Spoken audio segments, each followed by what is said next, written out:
Rightio, let's get into it. Let's go. Righto, first question. Do you remember your first cricket memory, and can you tell us what it is? Oh, that's a tough one. I think the earliest memory I have of playing the game is with my dad chucking balls and me just having a plastic bat and just smashing them. That's about it. I mean, that's a vague memory I have of starting the game off. And yeah, that's very special to me because I've been told since I had any understanding of things, I've just held a cricket bat and started swinging at balls. So yeah, that's my first memory. Nice. Okay, my turn. All right. Do you remember the moment growing up when you decided to become a cricketer? Oh, probably when I was about 4 years old. Yeah. I think that's all I ever wanted to do. Probably similar to your first memories. Yeah. I remember, I think I picked up a cricket bat as soon as I could, you know, hold one, and I never just wanted to put it down. Yeah. My old man up at the nets throwing me balls. Yeah. He used to bowl to me every afternoon after school, and yeah, just progressed through the ranks. So always wanted to be a cricketer, and yeah, I guess here we are. Yeah, that's it. Clarity. Rightio. Go ahead. Okay. What do you recall of the 2008 Under-19s World Cup? While we didn't play against each other in that tournament, do you remember us meeting there? And was this when you knew cricket was going to be your career, or did you know earlier than that? Oh, well, it's the second part of the question is interesting because I always knew that I wanted to play the game at the highest level. I wanted to represent the Indian cricket team, and I used to dream of having that shirt on and winning games for India. Yeah. So that was my motivation, and the time that I really thought I'm definitely going to make this a career is when my father passed away, and that's the time I realized I've got to get serious about this and actually make it a proper commitment. You know, Yeah. my focus cannot shift. What year was that? That was 2006. I just turned 18, and it was tough, but it somehow just put things in perspective, like naturally. And I just became single-minded from then on, like focused to just play for India and play for a long time. I didn't even think that I'm gonna get dropped from the team or anything like that. It was like pure motivation and the will to just move forward. And the first part of the question, I think the only time we all interacted was, we played a practice game. No, we played against England, not you guys. Academy, was it? When you were in Brisbane, I reckon, maybe? Brisbane was the time that we actually interacted, but that was after the World Cup. But the time that we met during the World Cup was when we were all lined up in the stadium for the inauguration. Yeah. And your team was lined up, and I saw you and Josh, and Josh wasn't there, was he? Yeah, Josh was there. Yeah. Phil Hughes. Yeah, Phil Hughes was there as well. And yeah, I saw all you guys, and then we just walked past and lined up. But I think our first interaction was at the academy. You, Davey, I remember Moses was there. Yep. The few guys, Matthew Wade was there. Yep. Steve O'Keefe, Yep. Uzi. That's it. That was a fun Good memory. time. Good memory. I loved it. I loved that camp. Yeah. Brilliant. Yeah. Rightio. Nice. Okay. My turn. The ICC had put up a video of you and I saying who our favorite players were. Do you remember who you said? What was it about Phil Simmons? Yeah, I said Phil Simmons. I think I was having a joke with someone at that stage, so I don't think that was entirely true. I reckon around that time my favourite player probably would have been, I really loved watching Sachin play, and Ricky Ponting, I think, were my two favourites at that stage. So yeah, I don't know why I said that. I think I was having a joke with someone at that stage, so told a little porky, but yeah, that's how it was, I guess. Okay, your turn. Okay. What do you see as that first innings or match where you felt like you belonged at the international level? Ooh. It was quite early in my career, actually. I remember I had played the first series against Sri Lanka in Sri Lanka, and that's the first time I ever opened in cricket. I'd never opened the innings before that, and the chance I got to open was for India. One day game? Yeah, one day game. Yeah. And I wasn't even going to play, and I remember Virender Sehwag at practice a day before the game, he went to stop the ball close to the rope, and he twisted his ankle, and MS just walked past and he's like, "Will you open?" I said, "I just want to play." And he said, "Go on, then you're going to open." So I played 5 games. I did decently well, but then I was out of the team for a while because the full strength squad came back. And I made my comeback in 2009 Champions Trophy. Yuvraj Singh broke his finger, and my comeback game was against Pakistan. And I remember getting out on 16, trying to hit Shahid Afridi over his head for 6, got it long off, we lost the game. And till 5 in the morning, I was just looking at the ceiling. I was like, I'm done. That's it. I'm gone. And then 2 days after that was a game against West Indies at Johannesburg.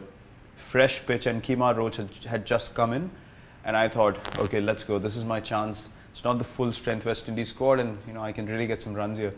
And I was just waiting, padded up, and the first ball he bowled was 153 clicks, and I was like, how the hell am I gonna ever score runs at this level? But then, yeah, he hit me first ball on the bicep, a short ball. And then I don't know why, he bowled me a slower ball the next ball, and I hit it for 4, and I got relaxed, and then I scored, I think, 80 odd not out. Yeah. That was my first man of the match as well. Then I thought, okay, if I can do this more often, I'm surely I can go on for a long time at this level. Yeah, and that gave you the confidence. It did. I mean, because these guys were new, but they still had pace. Yep. And it was my first few games at that level. But to still counter those conditions and come out on top and remain not out was something that gave me a lot of confidence that I can finish games, I can, play in difficult situations. So, yeah. It does boost your belief up when you have all these seniors in the team, but still you go get the job done as well. So, of course. Yeah, that was the game. Nice. Okay, my turn. I guess you've seen the question already. Saw the start of it. When you came into the international circuit, Shane Warne had just retired. Given you a bowling leg spin, do you remember what that early expectation was, and how did you handle it? Because I remember you at the academy doing your 1-2 and going through your leg spin action properly, and everyone was like, this guy's the new Shane Warne, and we were like, wow. And then now, 10 years later, you average 16 Test cricket. So I want to know how you made that change as well. Yeah, interesting one. So I've always seen myself as more of a batsman.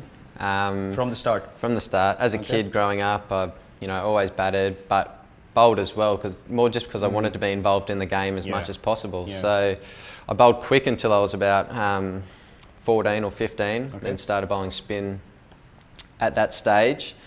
And then Australia went through a bit of a, it was a sort of turnstile of spinners going through with after Shane Warne finished, and I was a blonde little pudgy leg spinner, so I fit the bill, looked a bit like him in a way, so people were like, oh, next Shane Warne. I never really believed that, but no, I love bowling, particularly when I was bowling well, I loved it, but leg spin just takes so much work. You got to do it so much and to get better at it, and I didn't want to sort of let my batting slip at the same time, so I was kind of a bits and pieces player when I first started, and then it was 2012 where I decided I got dropped. I played 2 tests as a spinner, 3 tests as an all-rounder. I was batting at 6 and got dropped, and I thought, right, what's my best way to get back into the Australian side and sort of have a successful career? And I thought, right, it's time to let go of spin. And I had so many people saying, don't do it, like you need to keep focusing on different parts of your game. And I was like, this is my decision, and I want to be the best batsman that I can be. And it's training wise, it's too much time to focus on fielding, which I love doing, batting and bowling all at the same time. So I made that decision, and then I barely bowl in the nets now, every now and again, but just wanted to be the best batter I could be, and it was a big decision, but one I guess I'm happy with now. Was it instinctive, that decision? Did you feel it strongly? I did, yeah. I think it was. I always wanted to be a batsman. I thought that was my, that was my strength and what I love doing. So yeah, like I said, it was too hard doing all the training for everything. You're only at the cricket nets for. Or at a training with the team for 4 hours, 5 hours or whatever. And you just couldn't fill all the slots, and I just wanted to face balls. I just wanted to bat the whole time. Yeah, I heard you bat for 3 out of those 4 hours. So sometimes it makes sense to let go of bowling. That's it. So I'm pretty happy with the decision now. Oh, that's good. Good for world cricket. Rightio. Cheers. A lot of Australian fans got announced to you with your ODI 100 against Sri Lanka in Hobart. I remember that one. That was a serious knock. Is that your best or favourite innings? If not, which one is? There's been a few. Yeah, in ODI cricket there's been a few, but I think that was the start of me really feeling like, okay, now I can probably go on and play the way I want to play at this level. Till then, yes, you have belief and you know that you're going to be in the team, you're going to be in the system, but then you want to become that main player in your team, and that was always my mindset, because I've always tried to be the guy who wins the game for the team, right? Yeah. From age group cricket to under-19s to first class cricket and to India as well. Yeah. So that really gave me confidence, saying, okay, hold on, if I can do it against the likes of Malinga and the best in the world, then surely I can keep doing this more and more. But the thing is that I tried to remember every time I did something like that. So I didn't want to be a guy who just played a few innings by chance, because you have the talent when you're playing at this level. So it shouldn't be a case of, if it's your day, you do it, and if it's not, you have no idea how you did it like 3 days back. So I started learning from my innings a lot, and the one that's more special to me was straight after, like a month and a half after, was in the Asia Cup against Pakistan, where I got 183 against all these guys. You know, the Pakistan team, we were chasing 330 and we chased it down, and that really told me, okay, hold on, this is going somewhere which I wanted to go. But I mean, you might not like it. I want to point out my most favorite is that T20 we played in Mohali. Jeez, that was some knock, yeah. I don't know. It was literally like I went into a trance mode. Like, yeah, you feel like things are looking difficult, and then you just think about committing to what the team needs. And I still don't understand how it happened till date. Yeah. And it was like everything I was hitting was going into gaps, and yeah. I just went into a zone which even I couldn't break down after. So I felt like that was so special, because it's rarely you get into that kind of space while batting when you're under pressure and everything's coming off. Yeah. You know, so that probably is my most favorite limited overs innings. That's a nice place to be when you're in that sort of mindset, isn't it? It's amazing. As a batsman, I mean, we get that a lot in Test cricket, because you go through the grind, and then there comes a phase where, you know, after lunch you're literally like hitting where you want to. But I think in one-day cricket, it's very difficult to get into that zone straight away. Yeah. So yeah, I felt like I got into that zone there, and as you rightly said, as a batsman, it's just bliss. It's amazing. When you say you like to remember those innings, do you write a lot of things down? And I don't, because if I felt it that strongly and I committed to it that strongly, it should be in my system. Yeah. You know, I'm not a fan of going back and reading stuff and be like, okay, I was thinking like, because life's changing every day, and I don't believe in being in the same mold that I was at a time when I played really well. Yeah. For me, it's about adapting to situations and trying to make sure that I break down situations and find out a way to overcome that situation for my team. I used to do that when I was younger, you know, try and stick to a template which made me feel good at a certain stage in my career and try and repeat the things that I did. But it doesn't really work out. Stops you from growing a bit, doesn't it? Exactly, because you're 24 then, and then after 30 you're like, but I don't like doing those things anymore, so why am I thinking about that? So I like to remember myself and, you know, just on the day, let all that come back to me and just apply it to any situation.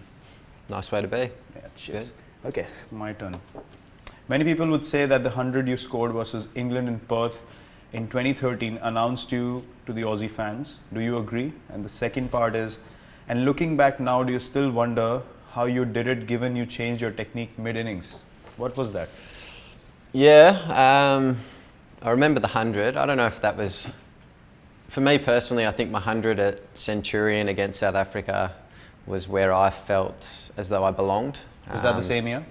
It was about a month after, I reckon. After, okay. We toured South Africa, Stain, Morkel, Philander, some quality bowlers, and to score 100 when the team was under pressure. I think we were 4 for 90. I came in at number 6, and Sean Marsh and I both got 100s, and I think that's where I felt as though I belonged. Yeah. But yeah, the one where I changed my technique, I used to bat just on middle stump and not move at all and stay very still. I'd probably only a few months before got rid of a bat tap, and I now held my hands just up.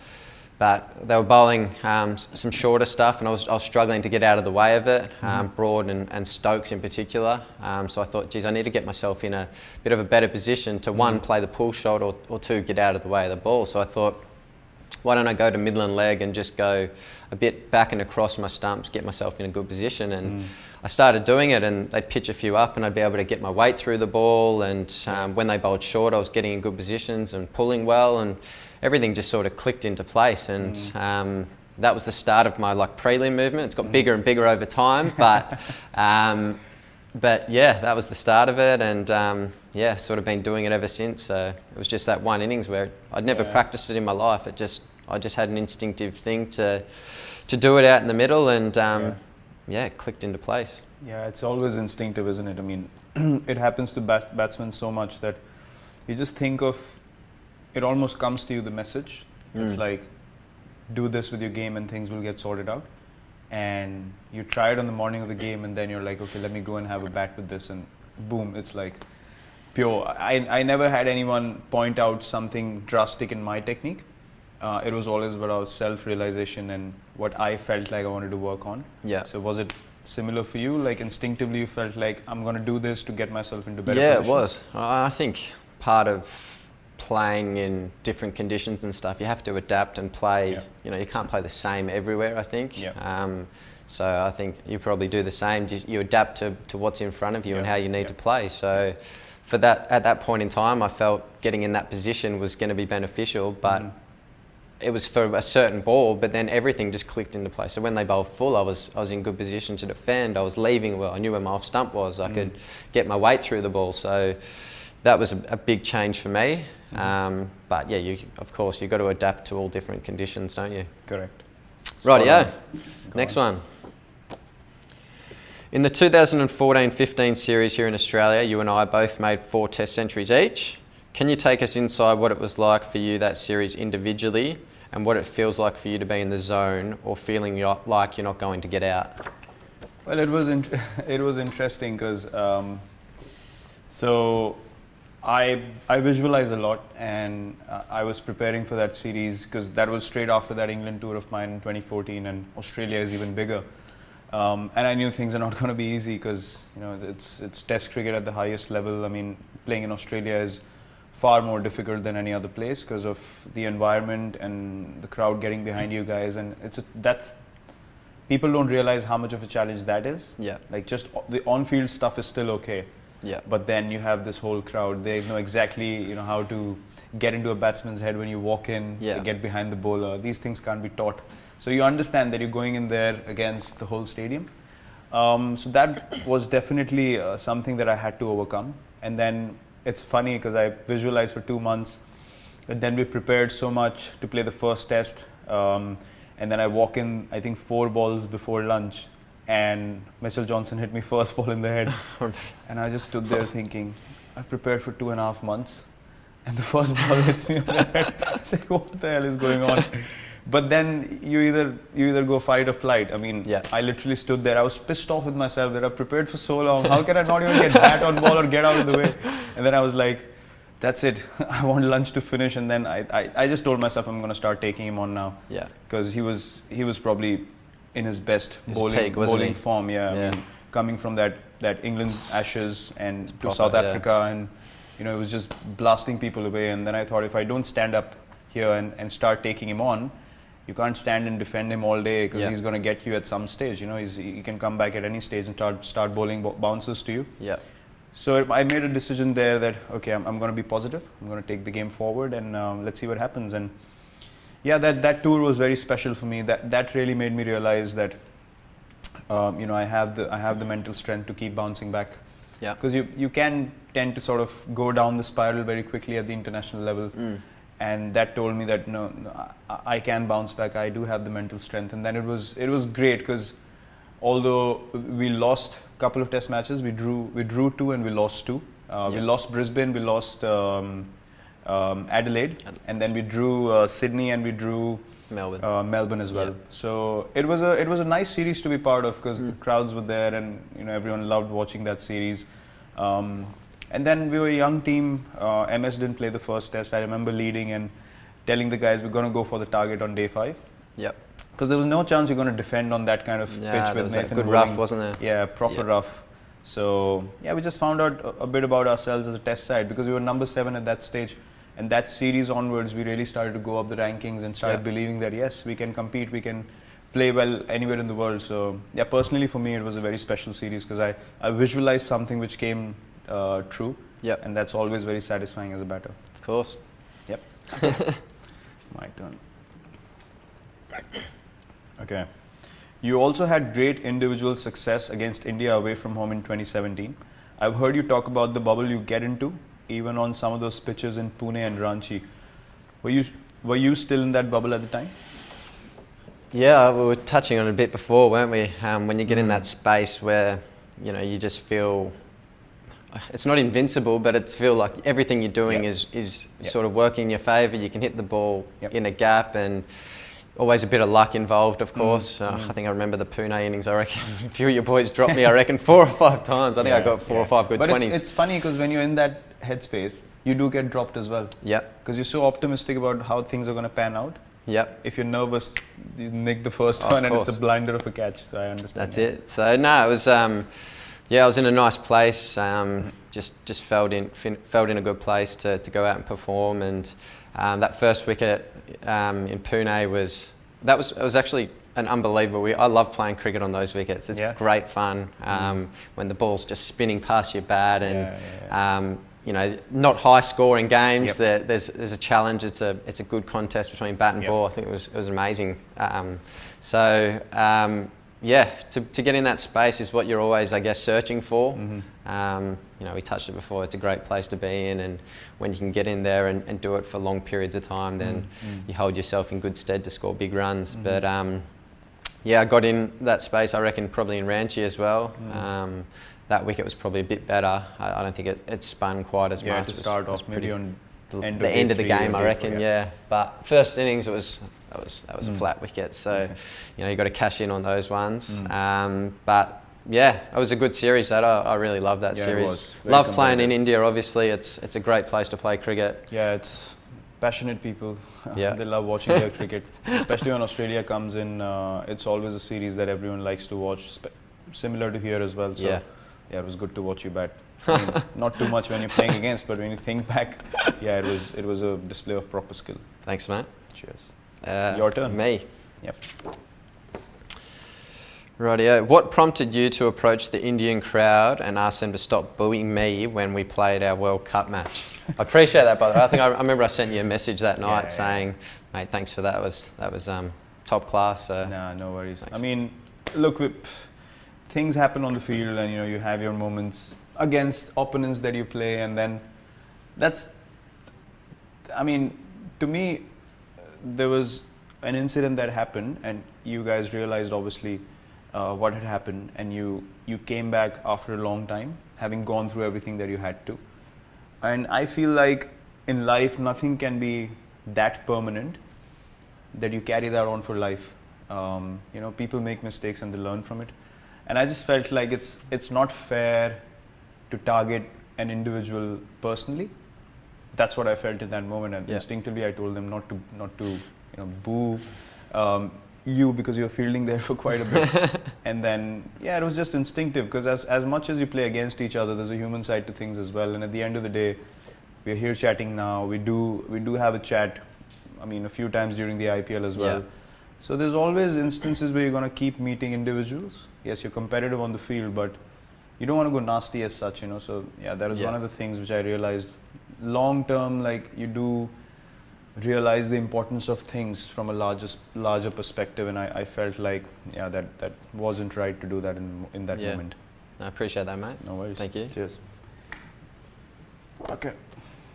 How did you learn to adapt and absorb the reaction from the crowd at the World Cup when you played your first international match back from your year off?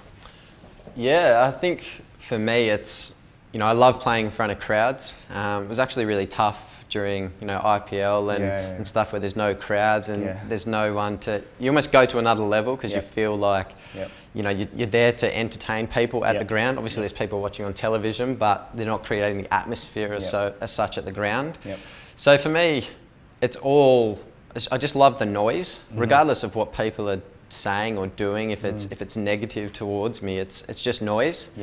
And I love that there's noise there and people are watching you. And I like sort of, obviously there was a lot of negative stuff towards me when I first came back, and I like to prove people wrong. So it's kind of like, you know, you guys are booing me, screw you. Like, I'm going to try and do whatever I can to either keep you quiet or maybe even make you come at me even more. You know, I just want to perform and entertain. So yeah, I guess that's the way it was, and just not letting them get to me negatively in any way. You know, stay in a positive mindset and just, you know, I'm out there doing what I love and playing the game of cricket. So just go out and play and have fun and just enjoy it. Yeah, I'm sure it must have been tough, man. Okay. All good. Rightio. Do you get the sense that there is some form of expectation from the Indian fans and the cricketing world every time you bat, and how do you deal with that? I was asked this question recently as well.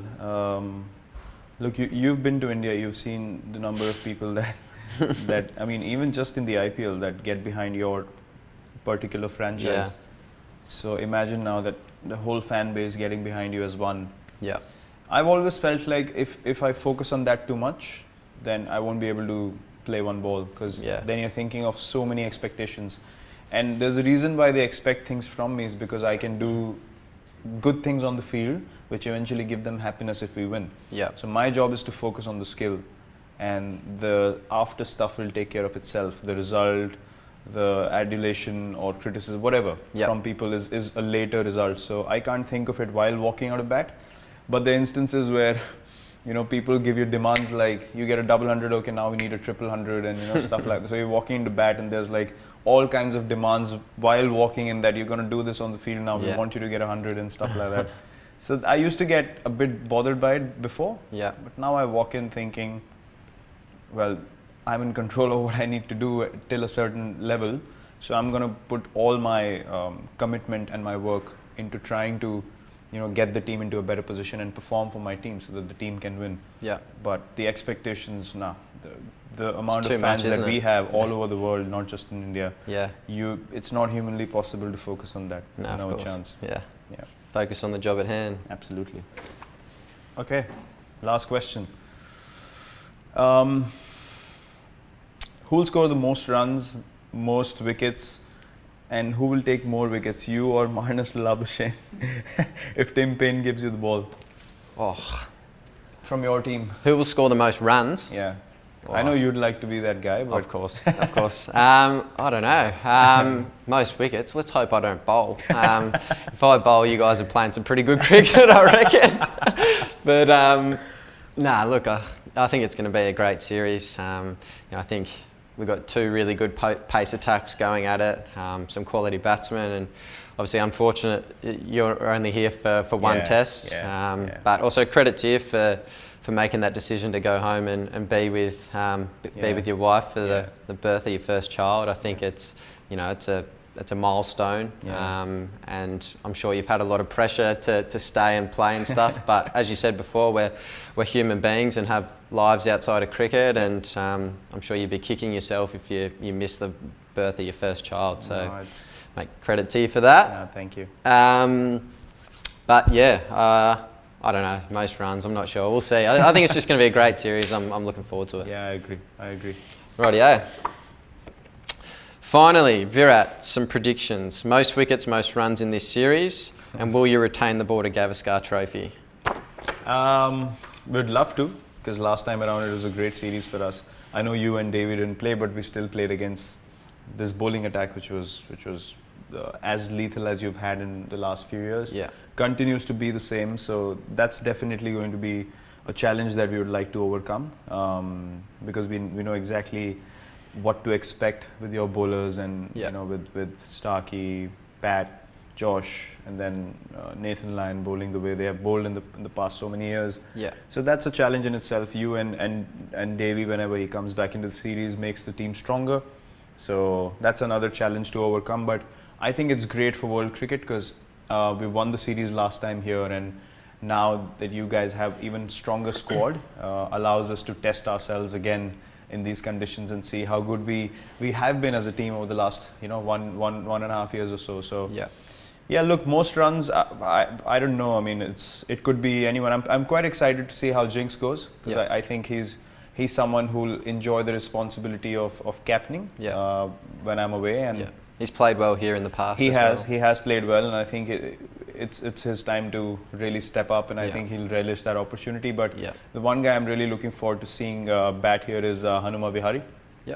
I think he's a quite solid player and quite exciting and coming up. And most wickets, I mean, like the last time around, we'd love it to be shared, because you know then that the team's heading the right direction and you're playing some really good cricket. But as you rightly pointed out, it's going to be a very exciting series, and very, very enjoyable for people to watch. The best thing is we have crowds here, which is, as you rightly pointed out, it's amazing. I've always been a fan of playing in front of crowds, and even in the IPL, it was a bit strange initially not to have anyone in the stadium. So, yeah, it's a great boost for everyone playing and watching. And yeah, thanks for your wishes for the birth of our child as Pleasure, well. Mate. Yeah, it's a decision that was absolutely clear in my mind. I mean, as committed as you are to play for your country, you know, this is a very, very special moment in life, and something that you want to be there for at any cost. And yeah, it's a blessed time, and we're very excited for it. It's great, mate.